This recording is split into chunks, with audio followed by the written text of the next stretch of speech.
আপনি কি কখনো ভেবে দেখেছেন মানুষ আল্লাহর কাছে 6টি জিনিস চায়, আর আল্লাহ তাদের সেই 6টি জিনিস সবসময় দিতেই চান, কিন্তু মানুষ যেখানে খুঁজে আল্লাহ সেই জিনিস রেখেছেন অন্য জায়গায়। তাহলে মানুষ কিভাবে পাবে সেই জিনিসগুলো? আজকের ভিডিওতে আমরা শুনব হযরত মুসা আলাইহিস সালামের সাথে আল্লাহ তাআলার এক অপূর্ব কথোপকথন। সেই কথোপকথন থেকে রহস্যময় 6টি জিনিসের কাহিনী। আসসালামু আলাইকুম, আপনারা দেখছেন দ্য পিস মেসেজ, কোরআন, হাদিস আর বিজ্ঞান ভিত্তিক ইসলামী আলোচনার একটি নির্ভরযোগ্য ঠিকানা। একবার আল্লাহ তাআলা হযরত মুসা আলাইহিস সালামকে বলেন, হে মুসা, দুনিয়ার মানুষ আমার কাছে 6টি জিনিস চায়, আমিও তাদের 6টি জিনিস দিতেই চাই, কিন্তু আমি সেগুলো যেখানে রেখেছি মানুষ সেখানে খোঁজ করে না, বরং খোঁজ করে অন্য জায়গায়।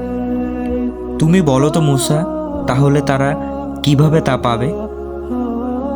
হযরত মুসা আলাইহিস সালাম জিজ্ঞেস করলেন, ইয়া রাব্বুল আলামিন, সেই 6টি জিনিস আসলে কি?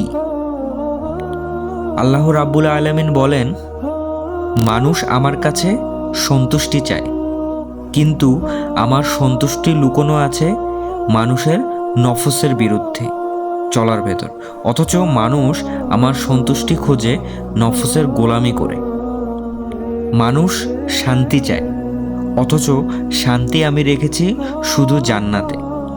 মানুষ তা খুঁজে দুনিয়ার ভেতর, যেখানে প্রকৃত শান্তি নেই।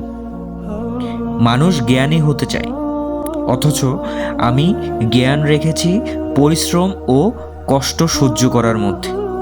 কিন্তু মানুষ খোঁজে আরাম ও বিলাসিতার মধ্যে, তাই জ্ঞানের আসল মূল্য তারা খুঁজে পায় না।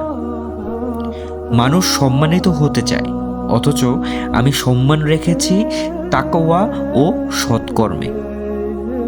মানুষ খোঁজে তা ধনীর সাথে সম্পর্ক ও ক্ষমতার ভেতর, ফলে সম্মানের বদলে তারা সবসময়ই অপমানিত হয়। মানুষ ধনী হতে চায়, অথচ আমি প্রকৃত সম্পদ রেখেছি সন্তুষ্টি আর কৃতজ্ঞতার ভেতর, কিন্তু মানুষ তা খোঁজে ধন সম্পদ জমা করার ভেতর।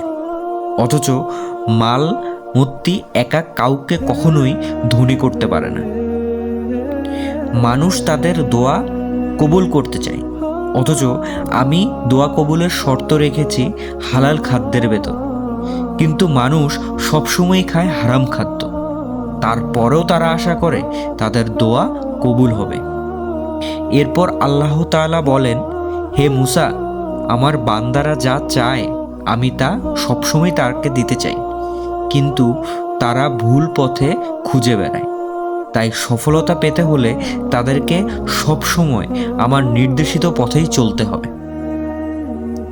প্রিয় দর্শকবৃন্দ, ভেবে দেখুন, আমরা অনেক সময় আল্লাহর দেওয়া সহজ পথ ছেড়ে নিজের মতো করে আলাদা পথ বানিয়ে নিই, অথচ আল্লাহ ও তার রাসূল সাল্লাল্লাহু আলাইহি সাল্লামের দেখানো পথ ছাড়া অন্য কোনো পথে চললে কখনোই সফলতা আসবে না, বরং শেষ পরিণতি হবে ব্যর্থতা ও লাঞ্ছনা। আল্লাহ তাআলা আমাদের সবাইকে তার সন্তুষ্টির পথে চলার তৌফিক দান করুন, আমিন। যদি এই ভিডিওটি ভালো লেগে থাকে তাহলে চ্যানেলটিকে অবশ্যই সাবস্ক্রাইব করবেন, লাইক করবেন, কমেন্ট করবেন এবং শেয়ার করতে ভুলবেন না। পরের ভিডিওতে আবার আলোচনা হবে অন্য যে কোনো বৈজ্ঞানিক ও ইসলামিক আলোচনা নিয়ে, ইনশাআল্লাহ। আসসালামু আলাইকুম ওয়া রাহমাতুল্লাহ।